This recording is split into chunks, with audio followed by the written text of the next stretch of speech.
Hawak na sa leeg ni Samuel si Roldan. Pero alam ko ikaw, padukot sana ko gusto mo.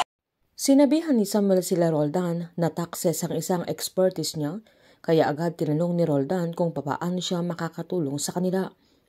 Pinaliwanag ni Samuel na kailangan niyang malaman kung may makikitang anomalya ang mga NRA at kung meron ay kailangan nilang ipakita sa kanya lahat ng mga libro, kaya tinawanan ni Jacob, kaya sinabihan ni Samuel na wala siyang makikita, na hindi nila makikita kung may anomalya at mas mabuting siya ang unang makakakita para maayos niya. Sabay tinanong niya kung ano ang tinatago nila dahil kahit ano pa yun ay kaya niyang ayusin at kaya niya silang protektahan at kailangan nilang magtiwala sa kanya dahil magkakakampi sila. Sabay pinaalala niyang sinalo niya ang bala para kay Enzo at kaya niyang gawin yun sa kanila at nangakong lahat ng mga libro nila ay kaya nilang ayusin, kaya nakumbinsi si Roldan sa teknik ni Samuel.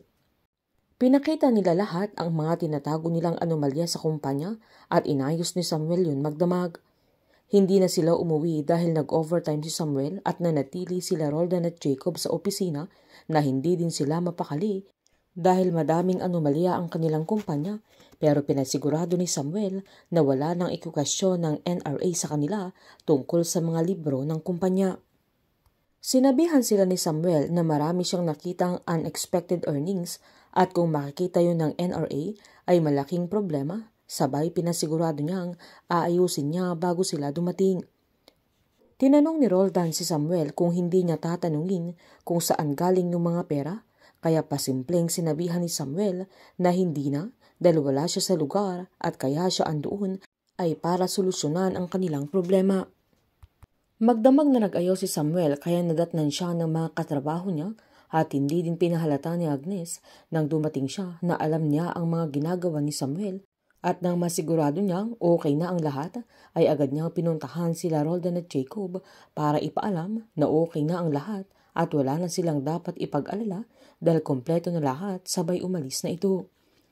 Tinanong ni Jacob ang kuya niya kung sa tingin ba niya ay nagawa lahat ni Samuel ng maayos at kung naitago niya lahat ng kanilang anomalya, pero hindi din sigurado si Roldan, sabay sinabihan niya ang kapatid niya na kung nagawa yun ni Samuel ay mas magaling pa siya sa tatay niya.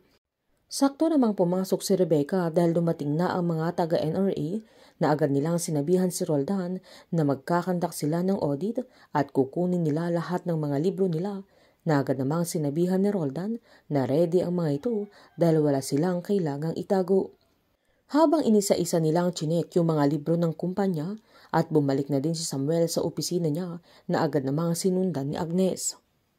Binili ni Samuel na pakisabi niya kay Colonel Enrico na nagpapasalamat siya para sa asset niya sa NRA dahil malaking tulong sa kanya dahil sobrang naguluhan sila Roldan.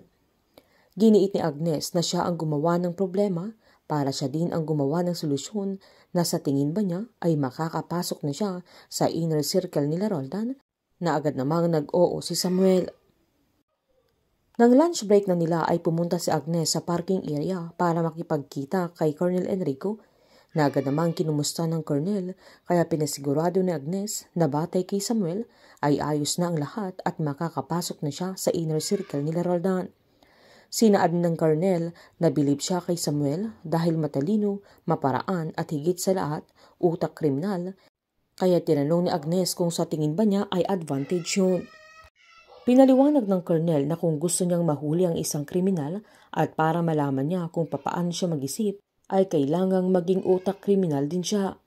Habang ililigtas naman ni Samuel si Danny mula sa mga lantern na humahabol at nangbubog sa kanya, kaya siya mismo ang magbabayad sa 500,000 na utang niya at nalubog siya sa utang dahil sa pag-invest niya sa yayaman tayo, na agad niyang sinumbat kay Samuel na kahit bayaran pa niya yung mga utang niya ay hindi na maibabalik yung normal niyang buhay, sabay umalis na ito at dumiretso sa restaurant ni Mang Paulo kung saan andoon ang kanilang mga kagrupo na sinundan naman ni Samuel, na nagalit pa ang mga ito pero nakiusap si Samuel na kailangan nilang isulat ang mga pangalan nila maging ang mga perang na-scam ng tatay niya dahil gusto niyang ibalik yung mga perang nawala sa kanya at gusto niyang itama yung mga pagkakamali at kasalanan ng kanyang tatay. Hawak na ni Samuel sa leeg sila Roldan at Jacob pero hindi pa doon nagtatapos dahil tatawagan niya yung number na ginamit ni Sinon noong kinidnap niya si King at si Roldan ang may hawak. Nadahan-dahan itong pumasok sa opisina ni Roldan kung saan nagsasalita pa ito at ipapamukha ni Samuel kay Roldan na alam niyang siya ang kumidnap sa anak niya, na ikakagulat ni Roldan at wala na siyang lusot kaya magagalit ito dahil alam niyang may gusto si Samuel sa kanya.